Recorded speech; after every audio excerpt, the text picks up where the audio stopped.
কত প্রবাসী একাকী চোখের পানি ফেলে। আমি নিজে দেখছি প্রবাসীর কান্না।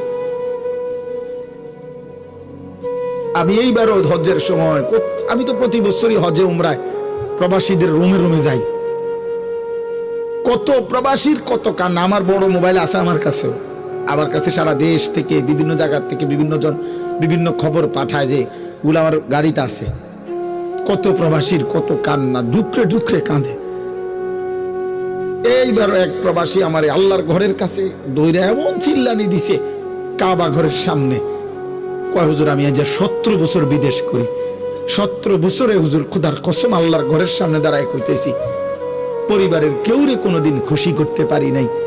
কয় যারে যত টাকা দিছি, মা হোক বউ হোক বাচ্চা হোক বোন হোক আত্মীয় স্বজন হোক, যেখানে দিছি 5,000 টাকা, কয় তারা কইছে তে ইচ্ছা করলে 10,000 টাকা দিতে।